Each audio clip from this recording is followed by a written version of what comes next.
तपाईँले प्रभुलाई अपनाउनुहुन्छ त्यति बेलै तपाईँ परमेश्वरको सन्तान हुन सक्नुहुन्छ। यूहन्ना के पुस्तक 1 अध्याय के 12 पद। यूहन्ना रचित सुसमाचार 1 अध्यायको 12 पदमा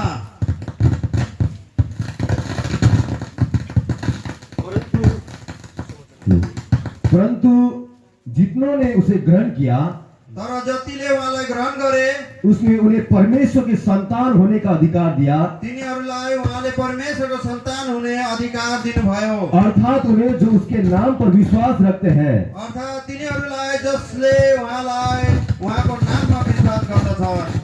हाँ, आप तुरंत परमेश्वर का संतान हो जाएंगे। तपाईँ त्यतिखेरै परमेश्वरको सन्तान बनिन सक्नुहुन्छ।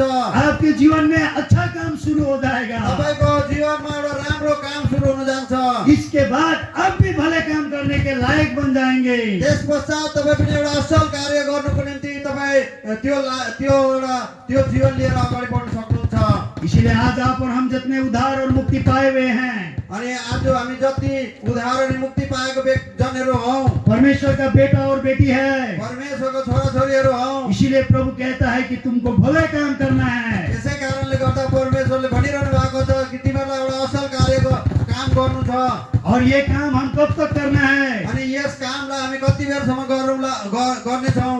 जब तक हमारा प्रभु नहीं आएगा, जबसम्म हाम्रो प्रभु आउनुहुन्न, जब तक हम जीवित हैं, जबसम्म हामी यस पृथ्वी तलमा बाँचिरहेको छौँ। हम एक दूसरे के लिए भलाई करते रहना है। एकअर्काको लागि हामी भलो कामलाई गरिरहनु पर्छ। एक दूसरे को हम प्रेम करना है। एकअर्कालाई हामी प्रेम गरिरहनु पर्छ। एक दूसरे को आदर करना है। एकअर्कालाई हामी आदर गरिरहनु पर्छ। एक दूसरे को सम्मान करना है। एकअर्कालाई सम्मान दिइरहनु पर्छ। और मेल मिलाप के साथ अनि मेल मिलाप सहित और प्रेम के साथ अनि प्रेम सहित हम एक परमेश्वर की सेवा करते रहना है। हामी यो परमेश्वरको सेवालाई गरिरहनु पर्छ। ये हमारी भले काम है। यो एउटा असल कार्यहरू हो। इसी प्रकार से यसै प्रकारले और हम किसको भले काम करना है, किसके लिए भलाई करना है, कसको लागि एउटा असल कार्यलाई गर्नु छ? हम सब के लिए प्रभु के दास ने भी बताया। हामी सबैले यो कामलाई गर्नुपर्छ। यस प्रकारले प्रभुको दासले भनिसक्नु भएको। हम विश्वासियों पवित्र जन के लिए भी भले काम करना है। हामी प्रभुको जनहरूको लागि पनि एउटा असल कार्यलाई गर्नुपर्छ। और हम हमारे शत्रुओं के लिए भलाई करना है। अनि हाम्रो हामीलाई जस कसैले मन पराउनु हुन्न उहाँहरूलाई पनि एउटा असल कार्यलाई गर्नुपर्छ। जो हमको शत्रु अपने मन में ठान रहा है, जस कसैलाई हामीलाई शत्रु सोच्दछ उहाँहरूको लागि पनि एउटा असल कार्यलाई हामीले गर्नै पर्छ। और हमारे लिए बुराई वो कर रहे हैं, हाम्रो निम्ति उहाँहरूले खराबी गरिरहेको होला, ये फिर भी प्रभु का वचन कहता है। तरै पनि प्रभुको वचनले यस्तो भन्दछ। रोमी के किताब 12 अध्याय के 21 पद को पढ़िए। रोमी 12 को 21 पदलाई पढ्दाखेरि हामी बुझ्न सक्छौँ।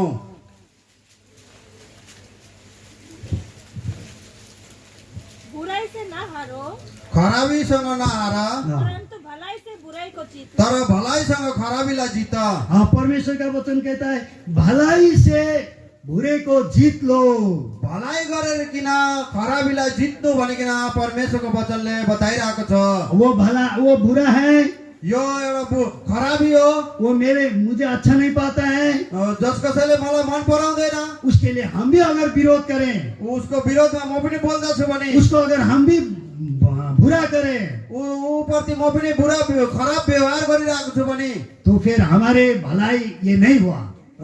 यसो भए त्यो एउटा हाम्रो निम्ति एउटा भलाइको कार्य चाहिँ हाम्रो जीवनमा भएन।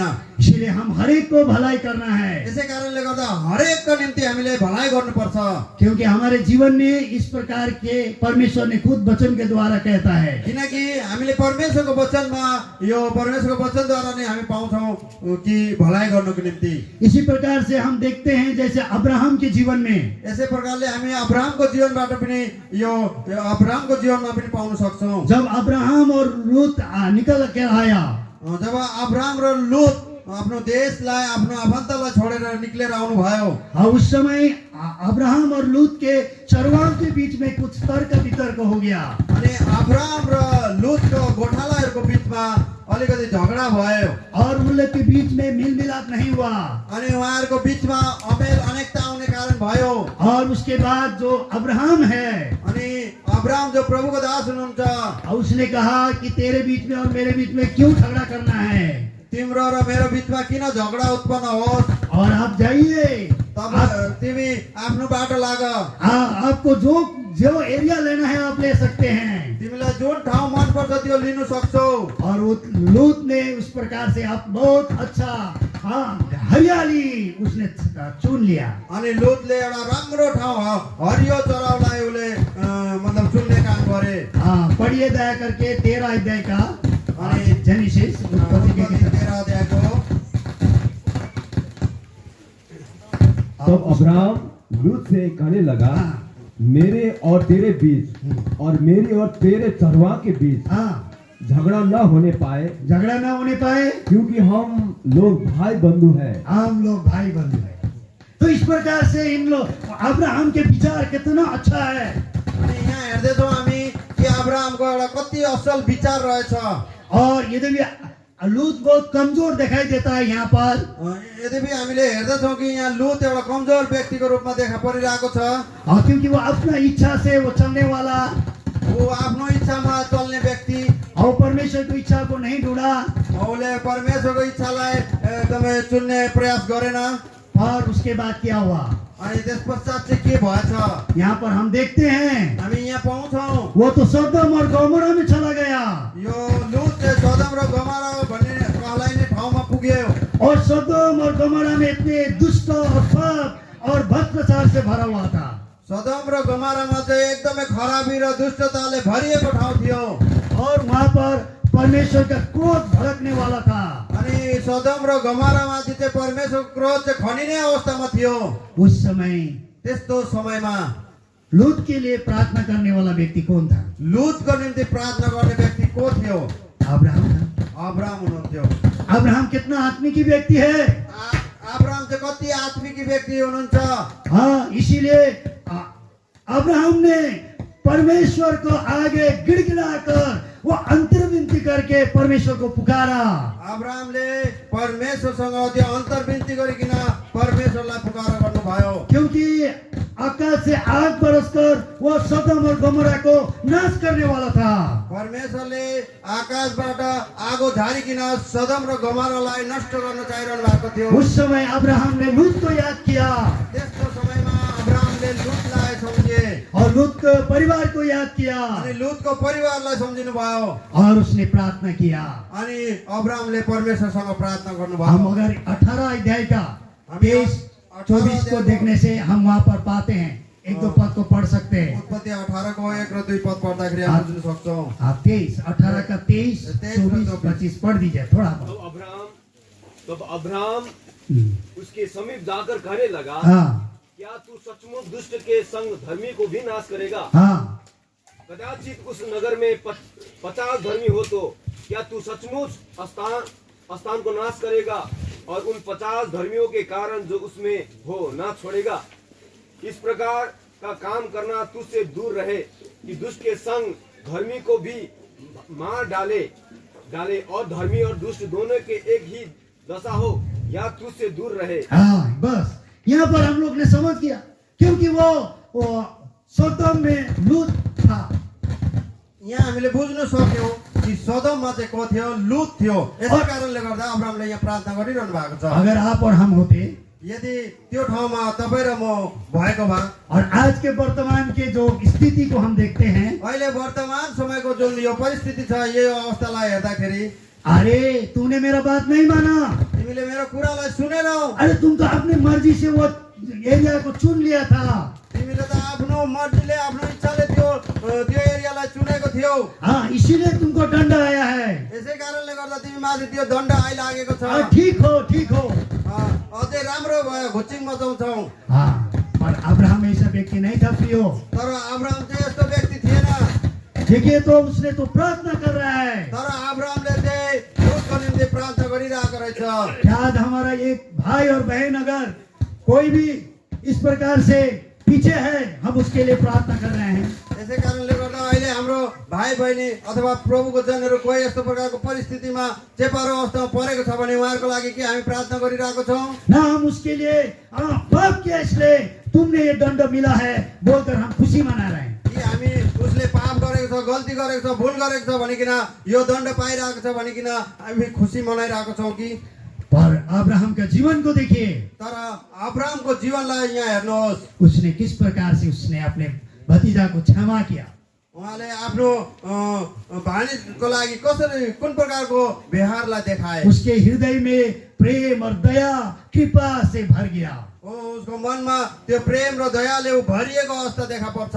अरे सब पापियों के साथ नष्ट होने के लिए जा रहे हैं, ओ लुत त पापीहरूको साथमा नष्ट हुनको निम्ति गइरहेको छ। हमें उसके लिए प्रार्थना करना है हामीले उहाँको निम्ति त प्रार्थना गर्नुपर्छ ताकि वो दुष्टों के साथ नाश न हो जाए। किनकि ऊ दुष्टहरूसँग नष्ट नहोस् भनिकन।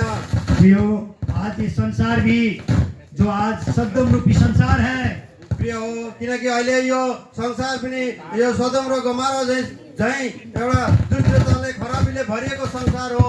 बहुत सारे हमारे प्रिय भाई और बहन लोग पीछे हटकर संसार में चले गए हैं। धेरै हाम्रो बिचमा प्रभुलाई चिन्नेहरू पनि अहिले संसारमा फर्की गएको छन्। हम उनके लिए भी अब्राहम के जैसा बोझ से प्रार्थना करना है हामी उहाँहरूको निम्ति पनि अब्राहम झैं एउटा बोझ चाहिँ प्रार्थना गर्नुपर्छ ताकि वही लोग नाश न हो जाए, किनकि उहाँहरू पनि यही संसारसँग नष्ट नहोस् भनिकन। ताकि वो लोग भी वापस आ जाए। किनकि उहाँहरू पनि फर्केर आउन् भनिकन।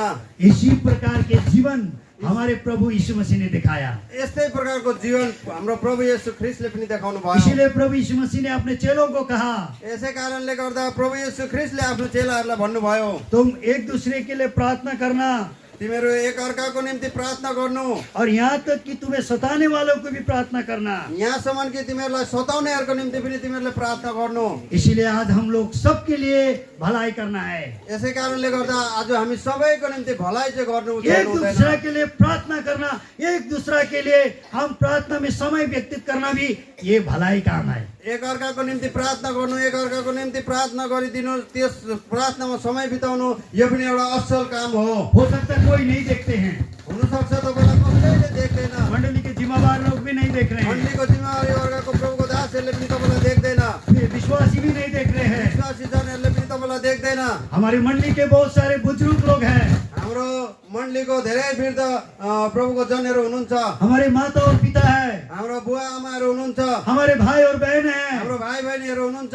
पर बहुत लोग गुप्त में प्रार्थना करते तर हैं, धेरैले गुप्त प्रकारले प्रार्थनामा समय एक दूसरे के लिए प्रार्थना करते एक हैं, अर्काको लागि प्रार्थना गर्नुहुन्छ, मंडली के लिए प्रार्थना करते हैं, मण्डलीको निम्ति प्रार्थना गर्नुहुन्छ, सताने वालों के लिए प्रार्थना करते हैं, सताउनेहरूको निम्ति प्रार्थना गर्नुहुन्छ, पीछे हटियों के लिए प्रार्थना करते हैं। कति पछि सरेकोहरूको निम्ति प्रार्थना गर्नुहुन्छ। या आप भलाई के काम कर रहे हैं। यो चाहिँ एउटा तपाईँले गुप्तमा एउटा राम्रो काम गरिरहनु भएको छ। आपके प्रार्थना के द्वारा प्रभु अद्भुत कार्य करता है। तपाईँको प्रार्थनाको उत्तरमा प्रभुले एउटा असल काम, एउटा अद्भुत कामलाई गर्न सक्नुहुन्छ। धर्मी जन के प्रार्थना के द्वारा ही प्रभु अपने मंडली को संभाल के आज तक रखा है।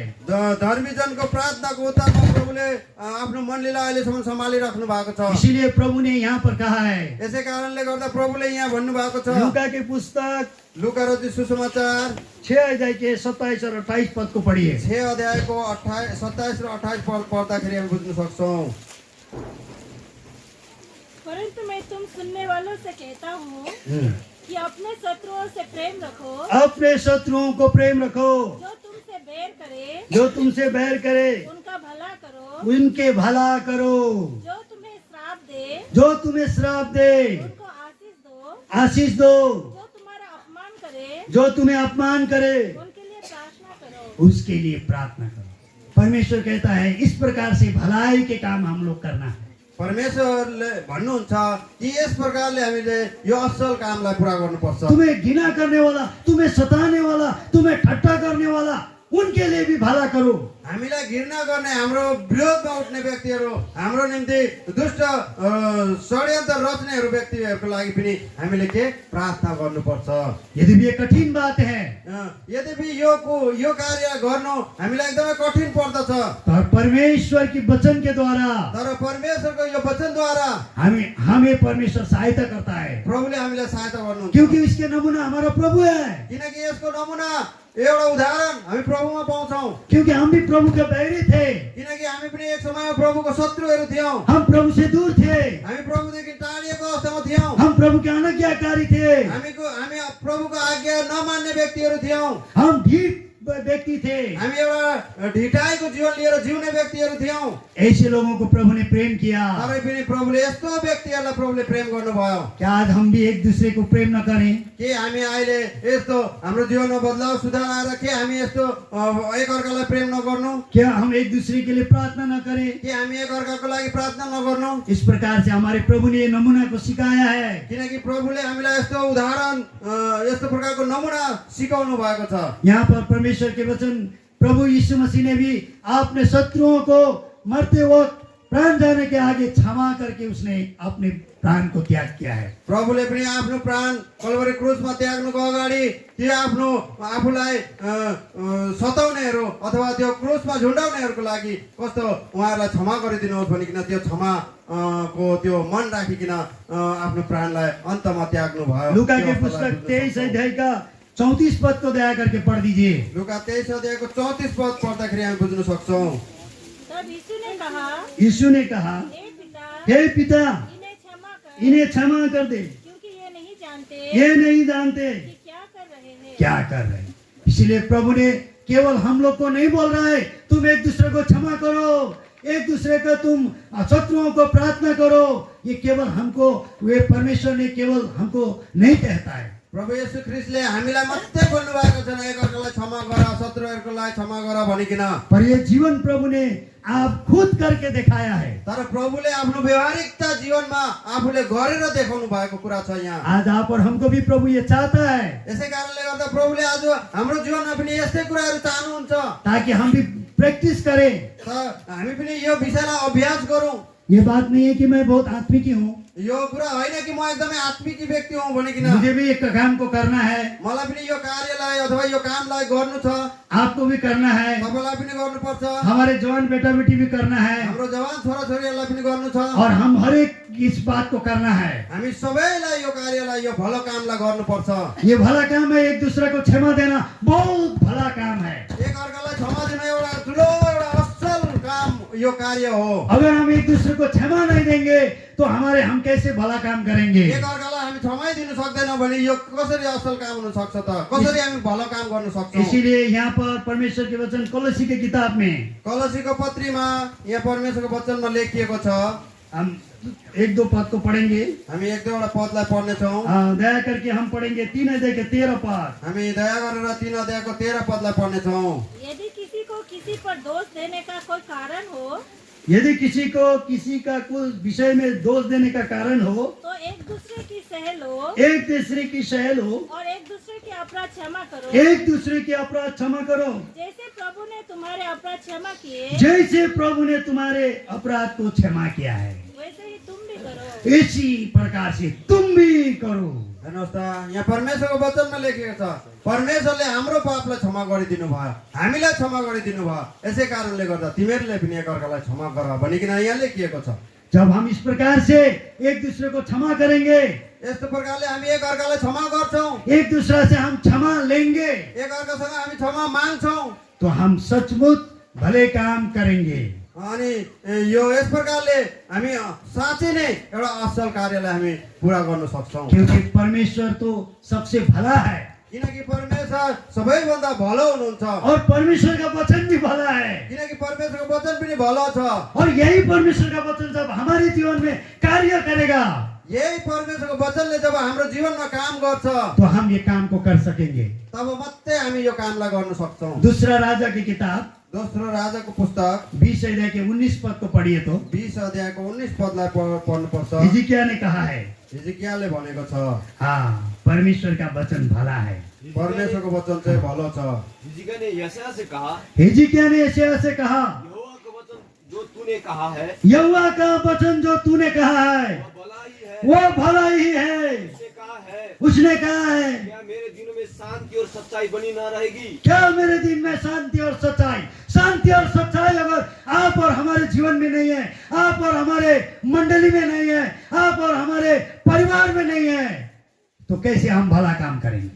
शान्ति और सच्चाई चाहिँ तपाईँ र मेरो घरमा अथवा तपाईँ र मेरो जीवनमा अथवा मण्डलीमा छैन भने हामी कसरी एउटा असल कार्यलाई गर्न सक्छौँ? इसलिए अब ये भलाई काम करने के लिए आप और हमको भी परमेश्वर की वचन को हम सिर ऊपर करके हमको हमारे हृदय में लेना है। यसै कारणले गर्दा परमेश्वरको वचनलाई मतलब एकदम उच्च दर्जा दिइकन हामीले यस कार्यलाई पुरा गर्नुपर्छ।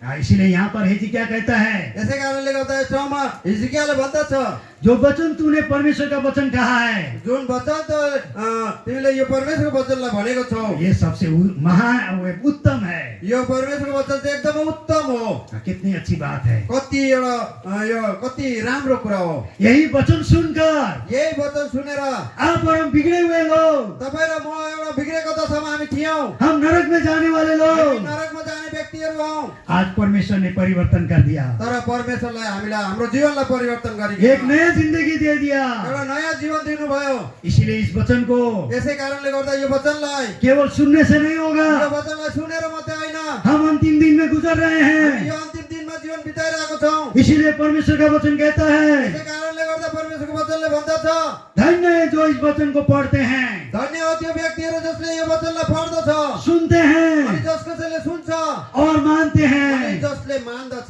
क्योंकि परमेश्वर का दिन निकट है। किनकि परमेश्वरको त्यो दिन चाहिँ नजिकै छ। वो वचन भी पढ़िए, प्रकाश के किताब 1 अध्याय के 3 पद। यो वचनलाई पनि पढिदिनुहोस्, प्रकाशित वाक्य 1 अध्यायको 3 पदलाई।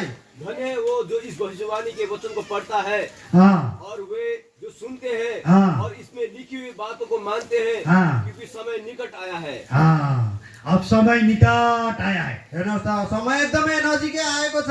अब हमें ढिलाई करने का समय नहीं है, अब हामी एकदमै ढिलाइ गर्ने समय छैन, हमें लापरवाही करने का समय नहीं है। लापरवाही प्रकारले जीवन बिताउने समय छैन। किसी को प्रभु को ग्रहण करना है, कसैलाई प्रभुलाई ग्रहण गर्नु छ भने आप आज ही कीजिए। अहिलेको अहिले गर्नुहोस्। किसी को प्रस्ताव करना है, कसैलाई प्रस्तावी हुनु छ भने आज ही कीजिए। अहिले नै प्रस्तावी भइहाल्नुहोस्। किसी को बपतिस्मा लेना है, कसैलाई बप्तिस्मा लिने यो आवश्यकता छ भने आप बपतिस्मा के लिए तैयार हो जाइए। बप्तिस्माको लागि निम्ति तपाईँ तयार हुनुहोस्। इस संसार में आप संसार के बात को देखकर आप पीछे मत हटिए। संसारको धेरै कुराहरूलाई हेरिकन तपाईँ पछि नहट्नुहोस्। जो भी भले काम करना है, जुन पनि तपाईँले एउटा असल कार्यलाई गर्नु छ, ये समय है। यो समय हुँदा नै और प्रभु के दास ने भी बताया, देखा था उस टाइम में वचन, प्रभुको दासले पनि यो विषयलाई बताइसक्नु भएको छ। अघि हामीले हेरिसकेको छौँ। जब रात आएगा जब रात आउँछ, हमें ये मौका नहीं मिलेगा। यो मौका हामी पाउँदैनौँ। आज के दिन काल नहीं मिलेगा, आजको दिन भोलि हामी पाउँदैनौँ। इसलिए आज आपको निर्णय करना यसै है। कारणले गर्दा आज हामीलाई यो निर्णय गर्ने समय छ। जो वचन हमने सुना है, जुन वचन हामीले सुनेको छौँ, हमारे हृदय में रखना है। यो हामीले आफ्नो हृदयमा राख्नु छ। इसीलिए कोलोसी की किताब 3 अध्याय के 16 पद में कहता है, यसै कारणले गर्दा कोलोसी 3 अध्यायको 16 पदमा यस्तो भन्दैछ, let the word of Christ reach in you richly। एकदमै परमेश्वरको वचन तपाईँको हृदयमा बहुत एकदमै धेरै मात्रामा जग्गा पाओस् भनिकन हाँ, लेखिएको जब छ। परमेश्वर के वचन को हम जगह देंगे, जब हामी परमेश्वरको वचनलाई हामी जग्गा दिन्छौँ, परमेश्वर वचन ही हमको एक नया व्यक्ति बनाएंगे। परमेश्वरको वचनले नै हाम्रो जीवनमा परिवर्तन, सुधार अथवा नयाँ व्यक्ति बनाउने काम वो भी गर्छ। पढ़ दीजिए दया करके। यो वचन पनि पढिदिनुहोस्। मसीह के वचन को अपने हृदय में हम मसीह के वचन के अपने हृदय में अधिकार से बसने दो अधिकार से बसने दो, और सिद्ध ज्ञान सहित एक दूसरे को सिखाओ सिखाओ और चिताओ और चिताओ, और अपने मन में अनुग्रह के साथ परमेश्वर के लिए भजन और स्तुति और आत्मिक गीत गाओ। कितने अच्छी बात है। कति एउटा असल कुरा छ यहाँ। इसलिए हम परमेश्वर के वचन को हमारे हृदय में स्थान देना है। यसै कारणले गर्दा परमेश्वरको वचनलाई हामीले आफ्नो हृदयमा ठाउँ दिनुपर्छ।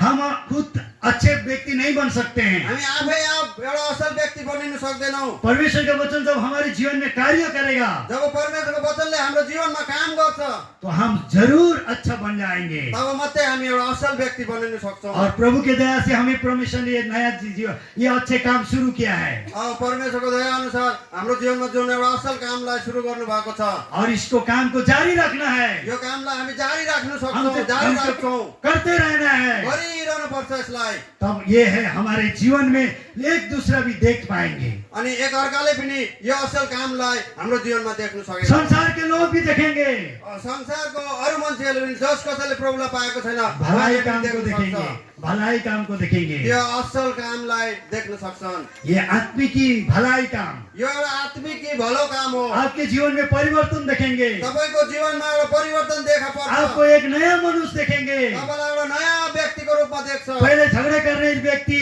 पहिला तपाईँ झगडा गर्ने व्यक्ति अब वो हुनुहुन्छ आदत छूट गया, तर त्यो बानी बेहोरा तपाईँको हट्यो जीवनबाट। दारू पीने आदत, तपाईँ एउटा रक्सी जाँड खाने व्यक्तिहरू व्यक्ति हुनुहुन्थ्यो होला, अब वो जीवन जब हट जाएगा, तर त्यो जीवन तपाईँको जीवनबाट जब हटिजान्छ लोग देखेंगे, अरूले देख्दाखेरि अब वो प्रमाण है तपाईँको जीवनमा त्यो प्रमाण देखा पर्छ कि आपके जीवन में भले काम शुरू हो गया, तपाईँको जीवनमा एउटा भलो काम चाहिँ सुरु भइसकेको छ और आप एक दूसरे के भी भला कर पाएंगे, अनि तपाईँ एकअर्काको निम्ति पनि भलो काम गर्न सक्नुहुन्छ और परमेश्वर की महिमा होगा। अनि यसद्वारा परमेश्वरको महिमा हुन जान्छ। हाँ, परमेश्वर ने हर एक के जीवन में ये काम किया है। परमेश्वरले हरेकको जीवनमा यो कामलाई गरेको छ। मेरे जीवन में क्या है, मेरो जीवनमा गर्नुभएको छ। मैं बहुत बिगड़ा हुआ व्यक्ति था, म धेरै एकदम बिग्रिसकेको व्यक्ति छोटी उम्र से म एकदम सानो उमेरदेखि नै नशा खाने वाला, म नशा खाने व्यक्ति हो, धूमपान करने वाला, एकदमै धुम्रपान गर्ने व्यक्ति हो, गांजा पीने वाला, गाँजा पिउने व्यक्ति हो, दारू पीने वाला, रक्सी पिउने व्यक्ति हो। मेरा जीवन बहुत बिगड़ा हुआ था। मेरो एकदमै जीवन नै बिग्रेको अवस्थामा थियो। सचमुच अगर प्रभु नहीं पाता, साँच्चै नै प्रभुलाई मैले नपाएको भए अब कब मैं इस दुनिया से अंत हो जाता। म कहिले यो संसारलाई छोडेर गइसकेको हुन्थ्यो। पर प्रभु को धन्यवाद देता हूँ, तर प्रभुलाई म धन्यवाद दिन्छु। प्रभु ने मुझ पर दया किया। प्रभुले म जस्तो तुच्छप्रति दया गर्नुभयो। आप लोग का माता पिता तपाईको आमा बुवाले हो सकता है अपने प्रभु पाने के आगे भी प्रभु पाउनुको अगाडि नै आप लोग को दारू पीने के लिए नहीं कहते थे, मतलब तपाईँलाई निशापान अथवा रक्सी यस्तो मादक पदार्थहरू पिउनु भनेको थिएन होला। कोई भी माता पिता पीने के लिए नहीं कहते हैं, कुनै आमा बुवाले यस्तो रक्सी जाँड पिउनुको निम्ति भन्दैनन्। पर मेरे परिवार जो था, तर मेरो परिवारले चाहिँ मैं जो जगह में था, जुन ठाउँमा म थिएँ इतना दारू यति रक्सी और इस प्रकार से ट्राइबल बस्ती है, वो कार्बी बस्ती है, एकदमै ट्राइबल त्यो एकदमै पिछडेको जनजातिको अवस्थामा और हम एक दो घर भी वहीं पर थे, उन लोग के बीच में थे। हामी पनि त्यही गाउँमा बसोबास गर्दथ्यौँ। और हमारी स्कूल जो था करीब 4-5 किलोमीटर जाना पड़ता अनि था, हाम्रो गाउँबाट हाम्रो स्कुल थियो 4-5 किलोमिटर थियो टाढो। और बहुत खराब रास्ता था, अनि बाटो पनि एकदमै बिग्रेको अवस्थामा थिए। जंगल के बीच में जाना पड़ता था, अनि जङ्गल भएर हामी जानु पर्दथ्यो। और शाम आ जाते थे घर में, अनि फेरि बेलुका हामी फर्केर घर पुग्न सक्थ्यौँ। और मैं मेरे माँ को कहता था, अनि म आफ्नो आमालाई भन्ने गर्थेँ, माँ आमा मैं आज बहुत थके हुए हूँ, म पुरा थाकेको छु, मेरा पैर दर्द कर रहा है, मेरो खुट्टा दुखिरहेको छ, अच्छा नहीं लग रहा है। मलाई एकदमै राम्रो लागिरहेको छैन। मेरी माँ क्या बोलती थी, मेरो आमाले के भन्ने गर्थे, अरे एक अच्छा वाला एक गिलास दारू पी दे बेटा, तेरा दर्द सब चला जाएगा। अनि मेरो आमाले यस्तो भन्ने गर्थिन् कि एउटा राम्रो खालको त्यो रक्सी पिउनु तिम्रो सबै त्यो दुःख पीडा सबै जान्छ भनेको। हाँ, और सचमुच में ऐसा फुर्ती भी आता था, अनि साँच्चै नै त्यो खाए पश्चात फुर्ती पनि हुन्थे। और गाना गाता था, अनि म गीत गाउन थाल्थेँ। और इसी प्रकार मेरा आदत हो गया। अनि यस्तो प्रकारले मेरो त बानी पो बस्यो, खाने पीने का आदत होने से पिउने बानी बस्यो। पैर दर्द हुआ, अब मेरो खुट्टा दुख्यो, और बदन दर्द हुआ। मेरो ढाड दुख्यो। ऐसा बहाना करने से यस्तो प्रकारको बहाना गरे पश्चात मेरा माँ मुझे दारू देती थी, आमाले मलाई रक्सी दिने गर्थे, क्योंकि घर में बनाती थी। किनकि घरमै बनाउनुहुन्थ्यो। और इस प्रकार से मेरा बिगड़ा हुआ जीवन था। यस्तो प्रकारले एउटा मेरो बिग्रेको जीवन थियो। जिस घड़ी मैंने प्रभु को पाया, तर त्यस्तो अवस्थामा पनि जुन समय मैले प्रभुलाई पाएँ, उस दिन से मेरे जीवन में परिवर्तन आया। त्यही दिनदेखि मेरो जीवनमा चाहिँ सुधार आयो, बदलाव आयो। सब कुछ छोड़ दिया, सबै कुरालाई मैले छोडिदिएँ। सच्चे हृदय से जिस दिन मैंने प्रभु यीशु मसीह को पुकारा, साँचो हृदयले जुन दिन मैले प्रभु येशू ख्रीष्टलाई पुकारेँ, मैंने ग्रहण किया, मैले आफ्नो प्रभु येशू ख्रीष्टलाई आफ्नो जीवनमा अपनाएँ, और मेरा जीवन परिवर्तन हुआ। अनि मेरो जीवन नै परिवर्तन भयो। क्या आज आप भी इस चीज से छुटकारा पाना चाहते हैं? के तपाईँ पनि आज यस्तो प्रकारको एकदमै बिग्रेको दशाबाट तपाईँ छुटकारा पाउन चाहनुहुन्छ? आप कोई भी मन में संदेह मत कीजिए, तपाईँ कुनै प्रकारको आफ्नो मनमा शङ्का नगर्नु होला। प्रभु यीशु मसीह पर विश्वास कीजिए। प्रभु येशू ख्रीष्टमा विश्वास गर्नुहोस्। वो सर्वशक्तिमान प्रभु है, प्रभु येशू ख्रीष्ट सर्वशक्तिमान प्रभु हुनुहुन्छ। सब प्रकार के पापों के बंधन से, बुरे आदत से वो आजाद कर सकता है। सबै प्रकारको पापबाट, हरेक प्रकारको खराबीको बन्धनबाट तपाईँलाई छुटकारा दिन सक्नुहुन्छ। और इसीलिए प्रभु का वचन कहता है, यसै कारणले गर्दा प्रभुको वचनले भन्दछ, when you shall know the truth, truth shall make you free. तिमीले सत्यलाई जान्ने जान्नेछ भनिकन आज मैं भन्दछ। कह सकता हूँ मैं स्वतंत्र हूँ। आज म भन्न सक्दछु कि म स्वतन्त्र छु भनिकन। हाँ, वो पढ़ पढ़िए दया करके। अब मैं खत्म करूंगा यूहन्ना के पुस्तक 8 का 32 ना। और सत्य को जानोगे जब जब तुम सत्यों के जानोगे जब तिमीले सत्यलाई जान्नेछौ और सत्य तुम्हें स्वतंत्र करेगा। अनि सत्यले तिमीलाई स्वतन्त्र बनाउँछ। सत्य ही तुमको स्वतंत्र करेगा और सत्य हमारा प्रभु यीशु मसीह है। अनि सत्य चाहिँ हाम्रो प्रभु येशू ख्रीष्ट हुनुहुन्छ। उहाँले नै हामीलाई स्वतन्त्र पार्नुहुन्छ। हाँ, इस प्रकार से अब तब हम कह सकते हैं कि मैं एक नया व्यक्ति बन गया हूँ। अनि मात्रै हामीले भन्न सक्छौँ कि म एउटा नयाँ व्यक्ति बन्ने। आपके जीवन नया हो जाएगा। अनि तपाईँको जीवन नयाँ हुन जान्छ। और इसीलिए कहता है दूसरा कोरिन्थी 5 का 17, यसै कारणले गर्दा दोस्रो कोरिन्थी 5 को 17 मा भन्दछ, if any man be in Christ, यदि कोही व्यक्ति प्रभु येशू ख्रीष्टमा छ भने he is a new creature. यो चाहिँ एउटा त्यो व्यक्ति चाहिँ एउटा नयाँ सृष्टि हो भने। Behold, all things are passed away. किनकि सबै कुरा पुरानो बितिसकेको छ भनिकन Everything become new. सबै कुरा नयाँ भएको छ। हमारी जिंदगी न्यू। हाम्रो जीवन नै नयाँ भएको छ। वो पद भी पढ़िए। यो पद पनि पढ्नुहोस्। सो यदि कोई मसीह में है किनकि कोही प्रभुमा छ भने तो वह नई सृष्टि है। ऊ एउटा नयाँ सृष्टि हो। पुरानी बातें बीत गई है, सबै पुरानो कुराहरू बितिसकेको छ। देखो वे सब नई हो गई। हेर सबै कुरा नयाँ भएको छ।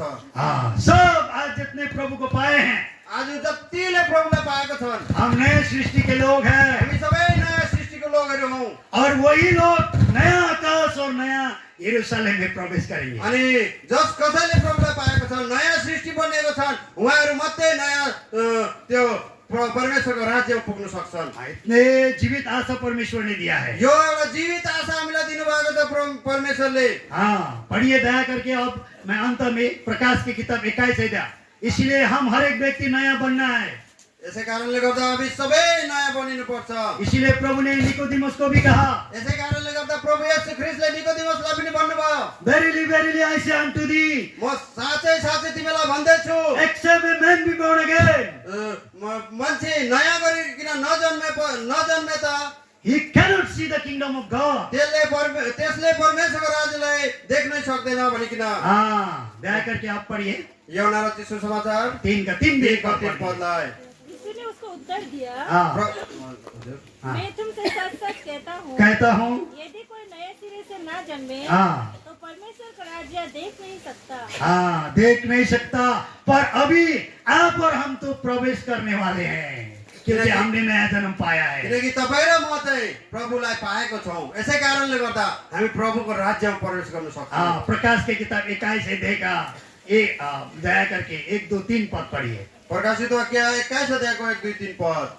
फिर मैंने नए आकाश और नई पृथ्वी को देखा, क्योंकि पहला आकाश और पहले पृथ्वी जाती रही और समुद्र भी न रहा। फिर मैंने पवित्र नगर नए यरूशलेम को स्वर्ग से परमेश्वर के पास से उतरते देखा। वो उस दुल्हन के समान थी जो अपने पति के लिए श्रृंगार किए हो। फिर मैंने सिंहासन में से किसी को ऊंचे शब्द से ये कहते सुना, देख परमेश्वर का डेरा मनुष्य के बीच में है, वो उनके साथ डेरा करेगा और वे उसके लोग होंगे और परमेश्वर आप उनके साथ रहेगा और उनका परमेश्वर होगा।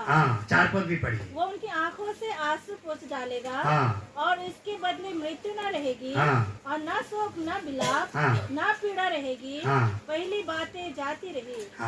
इतनी बड़ी आशा आज आप और हमने पाया है। यति ठुलो त आशा तपाईँ र मैले पाएको छौँ। जो कोई नया जन्म पाया है, जस कसैले नयाँ जन्म पाएको जिस छ, किसी ने प्रभु यीशु मसीह को ग्रहण किया है जस कसैले प्रभु येशू ख्रीष्टलाई ग्रहण गरेको छन् और वो परमेश्वर का संतान बन गए हैं। ऊ चाहिँ परमेश्वरको सन्तान बनेको छ। हमें जब इस संसार में है हामी यो संसारमा हुँदा नै हम भले काम करते रहे यो असल कामलाई भलो कामलाई हामी गरिरहनु पर्छ।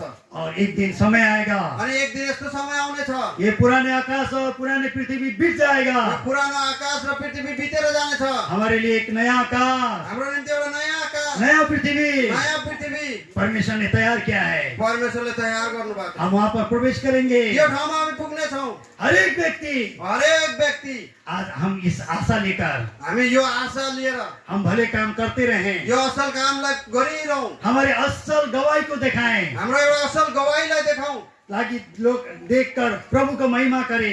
ताकि अरूहरूले जस कसैले प्रभुलाई पाएको छ उहाँहरूले प्रभुको महिमा गर्न सकेको हुन्। अब हम पढ़ेंगे दया करके मत्ती के किताब 5 का 16 पद। अब हामी दया गरिकन पढ्नेछौँ मत्ती 5 को 16 पदलाई। यह अभी हमारा अंतिम होगा। अब हामी अन्तिमतिर पुगिसकेका छौँ। उसी प्रकार तुम्हारा उजाला इसी प्रकार से तुम्हारे उजाला मनुष्य के सामने चमके, मनुष्य के सामने अंधकार संसार में चमके, कि वे तुम्हारे भले कामों को देखकर वे तुम्हारे भले कामों को देखकर तुम्हारे पिता की जो स्वर्ग में है बड़ाई करे।